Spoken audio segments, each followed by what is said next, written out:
옛날 그리스의 한 작은 마을에는 소크라테스의 제자인 필로스가 살고 있었습니다. 필로스는 자신의 스승이 가르쳐준 무지의 개념을 통해 진정한 지혜를 찾고자 노력하는 젊은 철학자였습니다. 어느 날 필로스는 마을 광장에서 주민들과 대화를 나누면서 흥미로운 경험을 하게 됩니다. 마을 광장에 모인 사람들 사이로 바쁜 장터에 소음이 가득했습니다. 과일을 파는 상인, 도자기를 진열하는 장인, 그리고 저마다의 이야기를 나누며 서로 어울리는 사람들로 가득했죠. 필로스는 이번에도 자신의 소크라테스식 대화를 통해 사람들에게 무지의 지혜를 알리고자 결심했습니다. 필로스는 우선 마을에서 가장 똑똑하다고 소문난 철학자인 테오를 찾아가 대화를 시작했습니다. 테오는 언제나 자신이 모든 것을 알고 있다고 믿던 인물이었죠. 테오, 당신은 이 세상의 진리에 대해 무엇을 알고 있다고 생각합니까? 필로스가 말했습니다. 테오는 당당하게 대답했습니다. 나는 이 세상에서 가장 중요한 모든 것을 알고 있다고 생각해.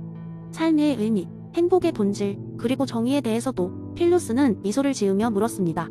그렇다면 당신은 행복이란 무엇이라고 생각하나요? 테오는 잠시 머뭇거리다가 대답했습니다.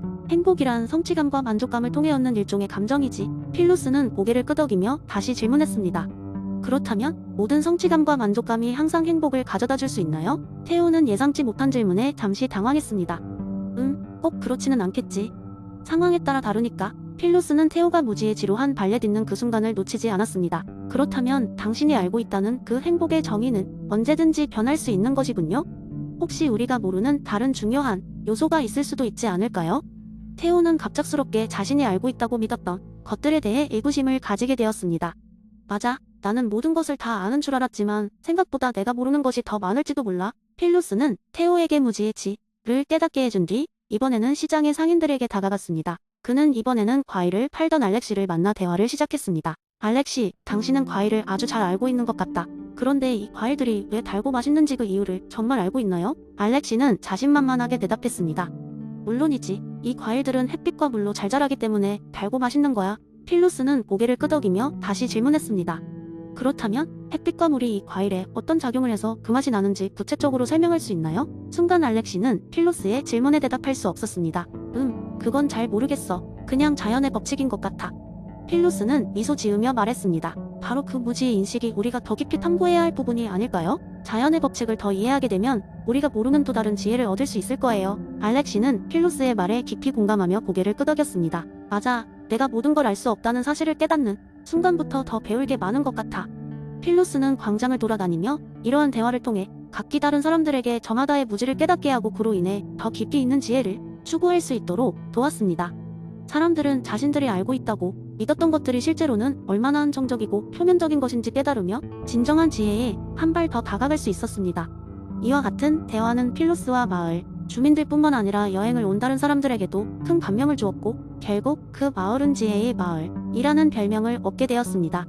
필로스의 노력이 만들어낸 이 마을의 변화는 소크라테스식 대화법이 가진 힘을 다시 한번 일깨워주는 사례가 되었습니다. 두 번째 이야기. 어느 날 작은 마을에 한 노인이 살고 있었습니다. 그는 매일 아침 일찍 일어나 산책을 하며 마을 사람들에게 다양한 삶의 지혜를 나눠주는 것으로 유명했습니다. 그의 이야기는 항상 흥미롭고 신비로워서 마을 사람들은 늘 그의 말을 귀 기울여 듣곤 했습니다. 오늘도 노인은 광장 한가운데 있는 벤치에 앉아 사람들을 기다리고 있었습니다. 어느덧 사람들이 모여들자 노인은 부드러운 미소를 지으며 이야기를 시작했습니다. 오늘은 프리드리히 니체라는 철학자의 이론을 바탕으로 한 흥미로운 이야기를 해주겠소. 이 이론은 영원 회귀하고 불리우는데 이 이론은 모든 사건이 무한히 반복된다는 것이오. 사람들은 호기심 어린 눈으로 그를 쳐다보며 더 듣고 싶어 했습니다. 노인은 계속해서 말을 이었습니다. 상상해보시오. 당신이 지금 이 순간, 이 자리에서 보낸 모든 순간이 그리 멀지 않은 미래에 다시 한번, 그리고 또다시 똑같이 계속 반복된다고 말이오. 당신이 하는 모든 선택, 결정, 심지어 실수까지도 말이오. 만약 이 가정이 현실이라면 여러분은 어떻게 삶을 살아가겠소? 노인의 목소리는 잔잔했지만 그 말은 사람들 가슴속 깊이 파고들었습니다. 매 순간이 영원히 반복된다고 생각하면 노인은 이어서 말했습니다. 우리는 아마도 지금 이 순간에 집중하게 될 것이오. 실수를 두려워하거나 후회를 피하려고 노력할 것이오. 우리의 결정이 영원히 이어질 것이라면 우리는 매 순간을 더 가치 있게, 더 긍정적으로 받아들일 수밖에 없을 것이오. 한 젊은이가 물었습니다. 하지만 그렇게 사는 것이 가능할까요? 하루하루 사는 것만으로도 벅찬데 미래를 계속 생각하며 살아간다는 건 너무 힘든 일이 아닌가요? 노인은 미소 지으며 대답했습니다. 맞습니다. 쉽지 않을 것이오. 그러나 이 이론이 우리에게 주는 진정한 힘은 지금을 살아가게 만드는 것이오. 과거에 얽매이지 않고 미래에 대한 막연한 두려움에 쫓기기보다는 지금 이 순간에 충실하라는 것이지요. 매 순간이 소중하다는 것을 깨닫는다면 우리는 삶의 질을 한층 높일 수 있을 것이오. 노인의 이야기를 들은 사람들은 무거운 침묵 속에 빠져들었습니다. 그의 메시지는 단순히 철학적인 개념이 아니라 삶을 대하는 방식과 태도에 대한 강력한 조언처럼 느껴졌습니다. 그날 이후로 마을 사람들은 자신의 삶을 돌아보고 지금 이 순간을 더 소중히 여기기 시작했습니다. 그들은 무한히 반복될지도 모를 이 삶을 더 나은 방향으로 만들어 가기를 결심했습니다. 노인은 그렇게 자신의 역할을 다했다고 느끼며 뿌듯한 마음으로 다시 집으로 돌아갔습니다. 그의 이야기가 사람들의 삶에 작은 변화의 씨앗을 심었다는 것을 알았기 때문입니다. 영원 회귀의 이론을 통해 전한 메시지가 작은 마을 안에서 커다란 파문을 일으켰던 것입니다. 세 번째 이야기인 날 어느 작은 마을의 사람들이 모여 새로운 법을 만들기로 결심했다. 그 마을은 아주 특별한 절차를 통해 법을 결정하기로 유명했는데 그 절차는 바로 무지의 베일을 사용하는 것이었다. 마을 사람들은 커다란 회의실에 모여 두꺼운 커튼 뒤에서 회의를 시작했다. 회의실에는 각자의 이름이 적힌 의자가 있었지만 무지의 베일을 넘는 순간 모든 사람들은 자신이 누구인지, 어떤 직업을 가지고 있는지, 몇 살인지조차 모두 잊어버리게 되는 신비한 경험을 했다. 이 커튼 뒤에서 그들은 순수하게 각자의 선호가 아닌 공정성만을 기준으로 법을 정하게 되었다. 처음에는 약간의 혼란이 있었다. 사람들은 자신이 누구인지 모르는 상황에서 무엇부터 시작해야 할지 몰랐다. 그러던 중 마을의 현타가 입을 열었다. 우리가 어떤 조건에서도 모두가 행복할 수 있는 법을 생각해봅시다. 우리에게 남은 것은 오직 생각과 아이디어뿐입니다. 첫 번째 토론 주제는 재산 분배였다.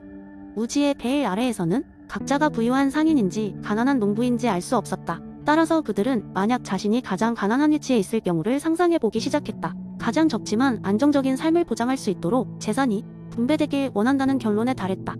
다음 주제는 교육이었다. 사람들은 자기 자식이 뛰어난 교육을 받을 수 있을지 아니면 교육을 받을 기회조차 얻기 어려운 환경에 놓여질지 알 수 없었다. 그래서 그들은 모든 아이가 동일한 교육 기회를 가질 수 있도록 해야 한다고 결정했다. 교육이 전적으로 자유롭게 제공되며 누구나 원하는 만큼 배울 수 있는 조건을 만들기로 했다.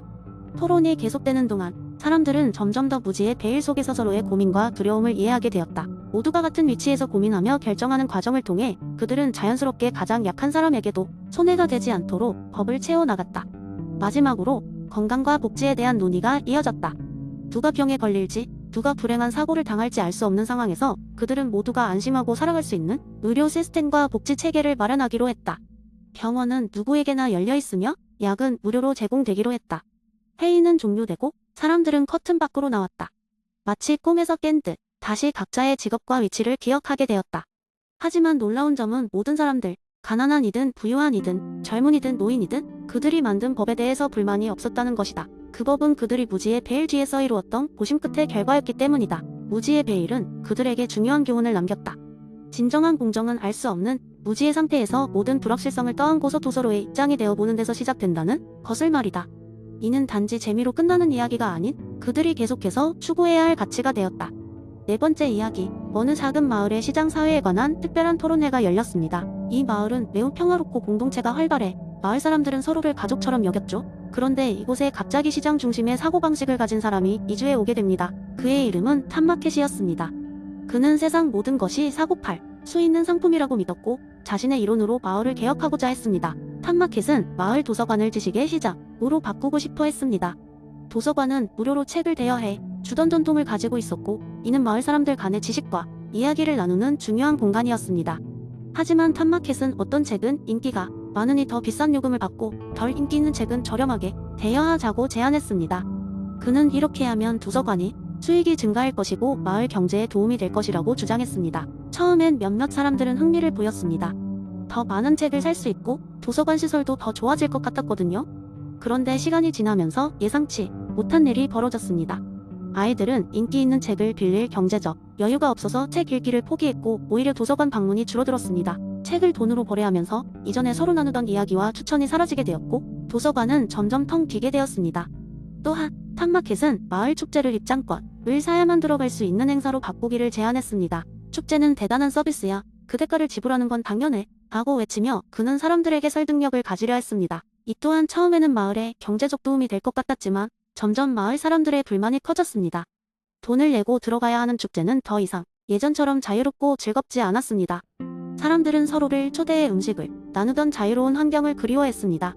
경제적 이유로 많은 가족들이 축제에 참여하지 않게 되면서 마을의 공동체적 유대는 점점 약화되었습니다. 마이클 샌델의 돈으로 살 수 없는 것들의 메시지는 마을 곳곳에서 속삭이듯 퍼져갔습니다. 돈으로 살 수 없는 소중한 가치들, 예를 들어 우정, 나눔, 이해 같은 것들이 시장 논리로 인해 점차 희석되고 있다는 사실을 깨닫게 된 것이죠. 결국 마을 주민들은 모두 모여 긴 회의를 한 끝에 이러한 변화를 멈추기로 했습니다. 돈보다 더 중요한 것이 있다는 것을 깨달은 그들은 다시 한번 원래의 방식으로 돌아가기로 결심했습니다. 마을은 다시 예전의 활기를 되찾았습니다. 도서관에서는 다시 새로운 이야기가 오가고 축제는 온 마을 사람들을 안아주는 따뜻한 공간이 되었습니다. 탑마켓조차 이번 경험을 통해 중요한 교훈을 얻었습니다. 시장의 논리가 어디에나 적용될 수 있는 것이 아니라는 것을, 그리고 사람과 사람을 연결하는 무형이 가치들이 얼마나 중요한지를 깨달았죠. 이 이야기는 시장 사회에서 우리가 놓치지 말아야 할 것들에 대해 깊이 생각하게 해줍니다. 돈으로 살 수 없는 것들이 존재한다는 것을 우리는 늘 기억해야만 합니다.